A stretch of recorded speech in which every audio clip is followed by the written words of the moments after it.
అప్పుడు అనుకున్నావా అసలు ఇంటర్వ్యూస్ ఇవ్వాలనే నా లైఫ్ ఇలా అయిపోయిందని? లే అది ఎంత అయితే చెడు జరుగుతుందో అంతే మంచి జరుగుతుందంట. మేబీ ఇది చెడు జరిగినందుకు నెక్స్ట్ మంచిది ఉన్నదేమో. లైఫ్ ఎప్పుడు మనం అనుకున్నట్టే జరిగితే లైఫ్ కాదు కదక్క. సో ఏది జరిగినా యాక్సెప్ట్ చేయాలి. ఓకే. ఇప్పుడు రీల్స్ చేయడం కానీ తక్కువ టైంలోనే అనుకుంటా నాకు తెలిసి బాగా మిలియన్స్లో ఉన్నాయి రీచెస్. ఎస్ అక్క. ఇంకా కొన్ని రోజులైతే మంచి ఇన్ఫ్లుయెన్సర్ కూడా అయిపోతావు. ఎస్. ఒకవేళ బెస్ట్గా ఆఫర్ వచ్చి అంటే ఫోక్లో నీకు ఎలాగో ఫోక్ కానీ ఇండస్ట్రీ కానీ బాగా ఇంట్రెస్ట్ ఉంది కాబట్టి బాగా ఆఫర్ వచ్చి స్టడీ కూడా పక్కన పెట్టే సిచ్యువేషన్ వస్తే పెట్టేస్తావా?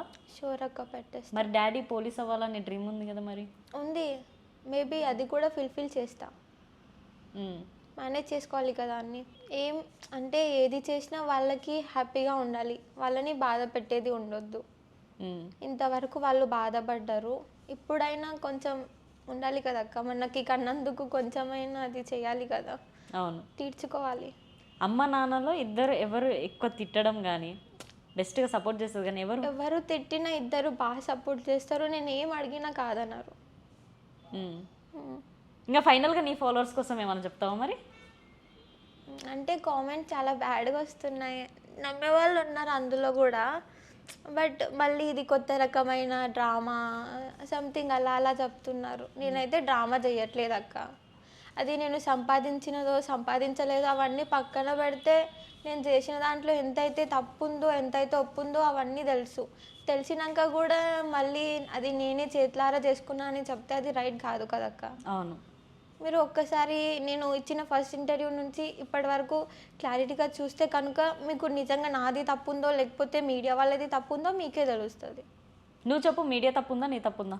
ఇక నేను చెప్పుకోలేనక్క. ముందు చెప్పిన కదా నాది ఒక్కదాంతో అయిపోలేదు, ఇంకా చాలా ఉన్నాయని. ఆ చాలా ఇచ్చినాకనే నేను మాట్లాడదాం అనుకుంటున్నాను. ఓకే అమ్మ, థ్యాంక్ యూ సో మచ్. కానీ నువ్వు ఏదైనా కూడా స్ట్రాంగ్గా నిలబడు. షూర్ అక్క. ఈ లైఫ్ మనది, మనకు ఎవరు పెడతలేరు, ఎవరు చూడట్లే, ఎవరు చేయట్లే. సో అది మైండ్లో పెట్టుకొని అది ఒకటి చేయాలన్నా కానీ ఇక్కడ అందరి పర్మిషన్ తీసుకోవాలి అన్న సిచ్యువేషన్ మీద బతుకుతున్నాం ఇప్పుడు ప్రజెంట్ అయితే. అది బతికే స్వేచ్ఛ కూడా లేదక్క. అసలు ఏం చేసినా వాళ్ళు ఏమనుకుంటారో వీళ్ళు ఏమనుకుంటున్నారు అని పక్కన పెడితే మనం ఏమనుకుంటున్నామో అది కూడా అర్థమవుతలేదు. ప్రతిదానికి భయపడుతూ బ్రతకాల్సి వస్తుంది. బయటికి వెళ్తే మళ్ళీ వీళ్ళు ఏం చూస్తారో, అరే మళ్ళీ ఇప్పుడు ఈ డ్రామా అయిపోయింది మళ్ళీ ఇప్పుడు ఇండస్ట్రీకి వెళ్తుందంట అనేది ఒకటి పాయింట్ వస్తుంది. ఇప్పుడు ఏది చేసినా రాంగ్ అంటారు అక్క, ప్రతిదీ రాంగ్ అంటారు. ఇప్పుడు నువ్వు అనుకున్న గోల్ని రీచ్ అవ్వు. మెయిన్ థింగ్ మన పేరెంట్స్ని హ్యాపీగా చూసుకుంటే చాలు. సొసైటీ అవసరం లేదు ఎవరికి. ఫస్ట్ మనం ఎదిగితే సొసైటీ మన దగ్గరకు వస్తుంది. So thank you so much. ఇంకా బాధపడకు, మంచిగా ఉండు.